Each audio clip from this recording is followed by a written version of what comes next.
Thanks very much, everybody, and thank you to the British Council and to Malcolm Ferris and everyone involved in inviting me here. I've been having some interesting conversations with delegates here about education and the lack of making or craft-based education in schools. And I think this project could perhaps be connected to that lack of access to making. I feel like we live in a very screen-based culture. Our eyes are very dominant and we tend not to rely on our other senses. And I'm trying to get to an experience perhaps close to synesthesia, an experience in between the senses. So we're kind of going back to when we were children and all our senses were connected.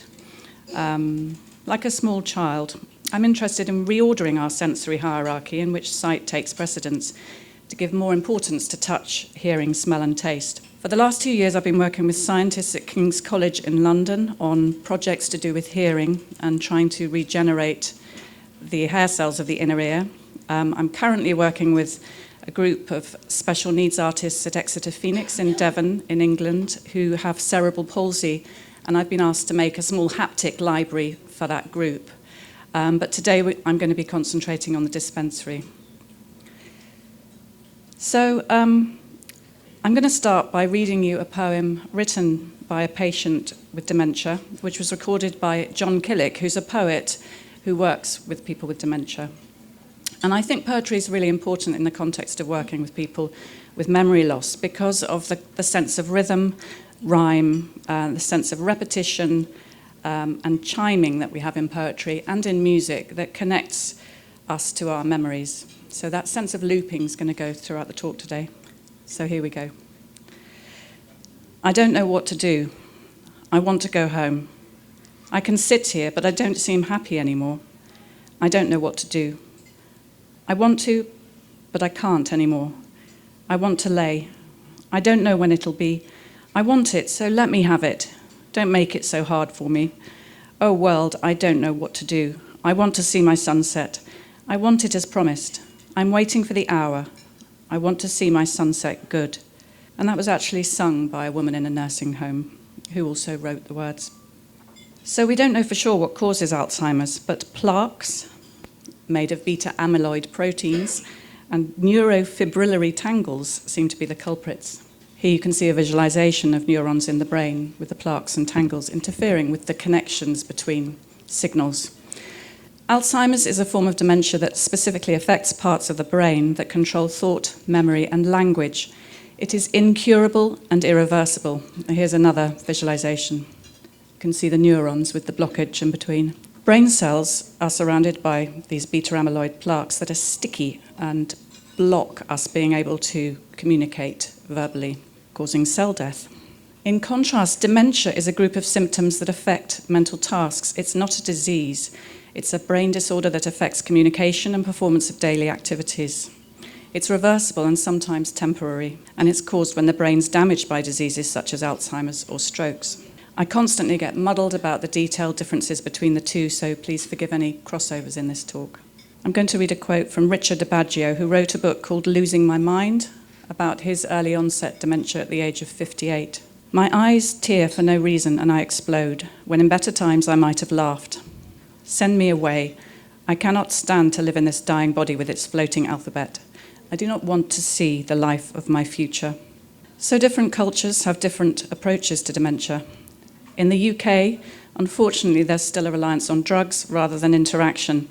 So the kind of cliche of a depressed person with a head hanging in a slump, people withdraw, and they don't seem to be present. But in Japan, we hear that dementia sufferers wash each other in a kind of celebratory act. I don't know if that's how it's seen, but that's how it sounds to me. In India, it's seen as a shedding, the fourth stage of life, in which you become a new person. And in Holland, there's a very popular tradition now of relational clowning and a real sense of humour and interaction between people. Then I think we're learning from that in the UK. This is a poem by Barb Noon, given with permission, written down by John Killick, who I mentioned earlier.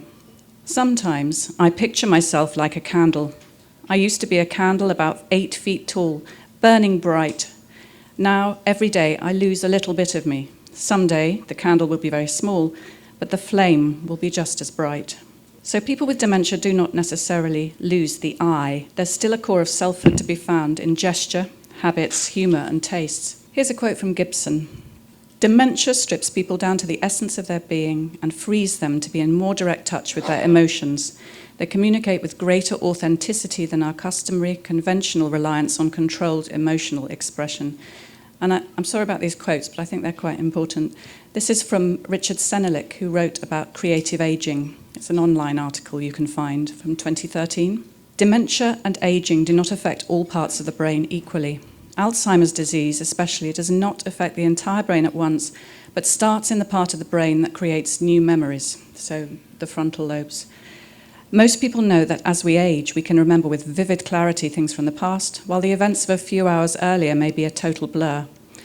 Dementia preferentially attacks the front and temporal parts of the brain at first, only involving the artistic, parietal and occipital lobes further back later on. So depending on which part of the brain is affected, different skills can be preserved or impaired in different types of dementia.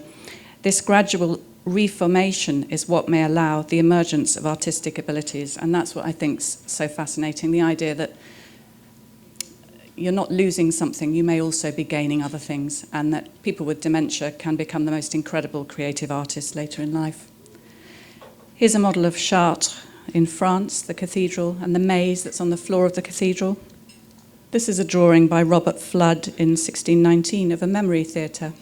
So the idea that we can try and access memory and language by thinking spatially.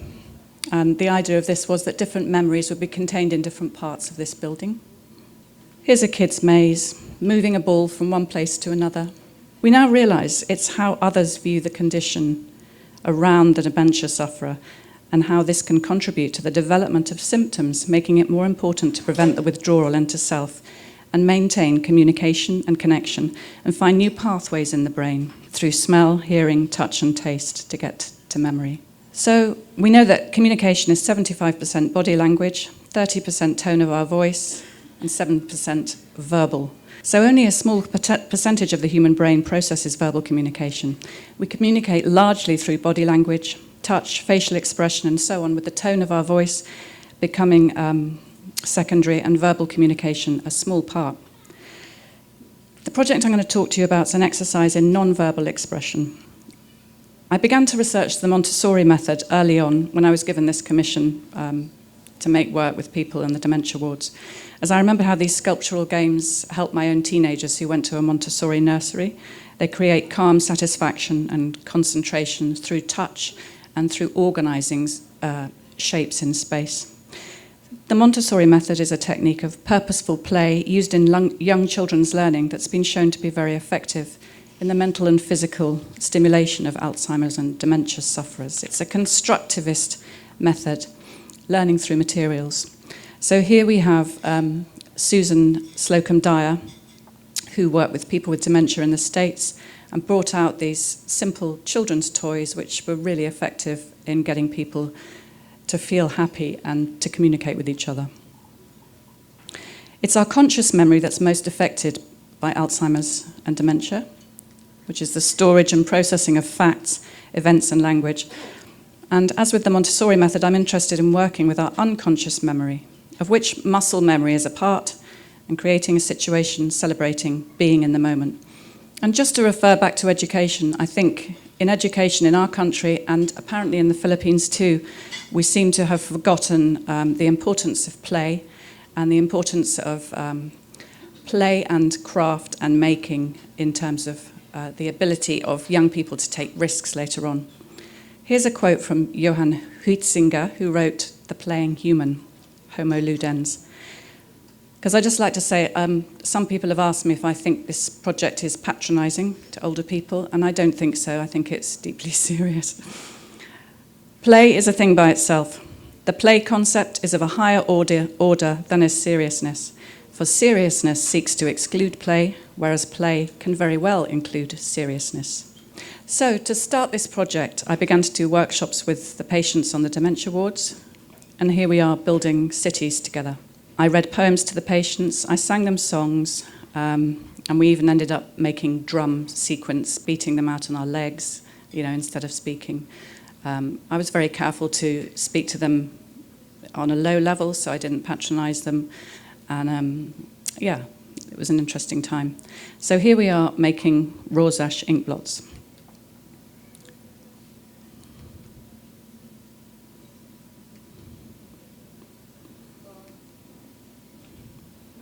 So these ink blocks were made by the patients, and I'm going to show you a short film after this which will explain things in more detail. But I work with two communities on this project, the patients on the ward and the woodturners of Devon and Cornwall. I saw these blots and thought they'd be amazing, turned in 3 dimensions, and started getting together with my local woodturning group. I brought them the objects that I'd shown the patients, things like door handles joined by the kind of joining bit that door handles are before they're put through a door, interactive necklaces, sort of photo blocks that you could open out, poems, and a lot of spinning tops as well, which they loved. They loved the sense of something happening in the moment that compelled them to watch and made them feel calm. The Rorschach block technique has been really effective in helping people to remember. I'll talk more about that in the film. So I met the woodturners. I took them these outlines and the objects, and they brought some things like this object that they'd turned on 2 axes. So I said, well, could you combine these door handles with that and make something that somebody could grasp, that could roll? And they went away and then came back with these objects. Some things worked better than others, but they were quite extraordinary, really. So down on the bottom right, you can see a piece that was turned to the outline of a Rorschach blot in elm. And then on the bottom left, the object that I just described to you that was made in interaction with Mark Hancock, who's one of the woodturners. I'd just like to talk about wood for a second. Wood is a container for memory. By working the raw material of wood, the woodturner exposes hidden treasures shown to the world for the first time. So you're exposing something blind, something that's been hidden, and that's also it's like a primitive recording of time, the grains of the wood, and you can see each year that it's been transformed. Cherry, olive, walnut, mahogany, oak, ash, bur elm. Each wood has its own grain, personality, weight, density, colour, and history. Just to go back to Rosie's reference to the connection between the head and the hand, I think it's very important here. And the connection between the idea of prehension, that sort of reaching out and grasping something, and how that can inspire you to speak. These tactile and sonic objects act as transitional phenomena.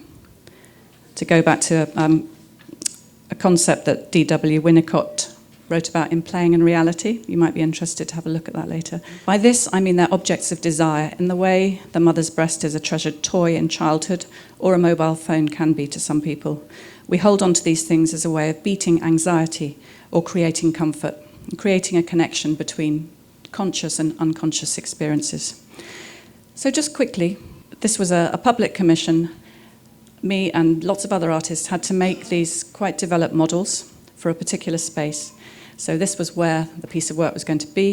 It was going to be in this circular cabinet, loads of space. There was going to be this interactive maze on the wall. There were going to be tables, chairs, you name it, it was there. The money was there. I was also going to be making a sensory garden that you could sit within, which was in an outside space. So everything got the go-ahead, and then someone lost their job. So the space that I was supposed to be in was this, and suddenly the budget was pulled, and I was given this space. So enough room for a wheelchair right next to somebody's bed, just behind that curtain, and I thought, sod this, I am not going to do that. So I thought, what on earth can I do? Can I fight about this, or shall I have a sense of humour about it? And I took the latter option.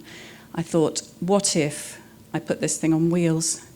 So I started in a desperate state making these collages that mixed medical furniture with furniture that's significant to people, like bureaus or tool cabinets, for example.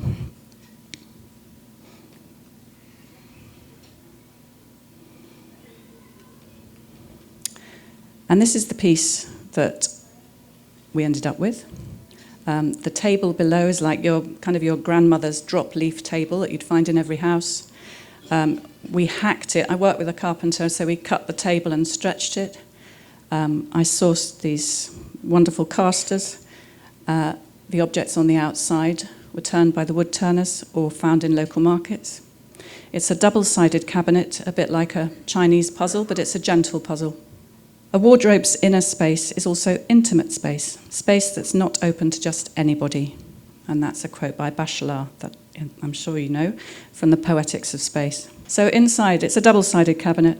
One side is deep cadmium orange, which is a 1950s colour, but actually that's not why I chose it. I chose it because I liked it and I liked the contrast with the grey. But then I found that out and I thought, great, perfect. I used mirrors, which I was given all these NHS, National Health Service guidelines. Don't use mirrors, it terrifies everyone. But I thought, God, that's so interesting to have a mirror. And some people love it, other people don't love it so much, but it gave another dimension that's exciting to people. There's a place for every object to go. So there are holes in the shelves above. There are acoustic objects, but you'll see more about this in the film. Some of the things stack. I requested that they be stackable. The other side of the cabinet is an electric phthalo green, which happened to be, again, coincidentally, fashionable in the early 1970s. So just to go back to this image, before I play you the film, the theme of rotation as a means to inspire playful movement, memory, and concentration is central to the project. The rotation of raw wood on the turner's lathe is echoed by the rotation of the cabinet on its swivelling and spinning casters, so it can be moved from bed to bed and ward to ward, which ended up being fantastic. It wasn't locked, so I had a terrible panic about this. I thought everything's going to go missing, things are going to be thrown. It was fine. The arcs drawn in space by doors and tabletops as they open, and by spinning tops as they spin. These circular shapes are repeated in varying sizes of holes in the shelves, spoons and bowls, the ovular shapes of mirrors, eggs, and other tactile objects in this side, which was like a fridge, or there are mailboxes here as well, which you can post images through, postcards. Mechanical music boxes play tunes on cylindrical loops that can be wound faster or slower depending on the movement of the patient's hand. And the songs that were in there were chosen by patients on the wards. They were ones that they liked to sing because I also work with them musically. Patients are removed, or people with dementia are removed from familiar objects, furniture and actions. It's really easy to become distanced. But these objects ask to be moved, organised and disorganised to release their stories. The repetitive rhythmic actions that structure our familiar existences, so something as simple as picking an egg up on a spoon or grasping a door handle, can be repeated and act as a source of comfort, creating meaningful moments and a sense of purpose. The work acts as a non-verbal library full of a new syntax, a syntax of the memories of the patients, manifested through gesture and animated through play, and it's a celebration of their creativity and that of the woodturners. It's also an exploration of the importance of process over product. So it's quite interesting, the idea of two communities talking to each other in a way through distance locations and ending up in this new place.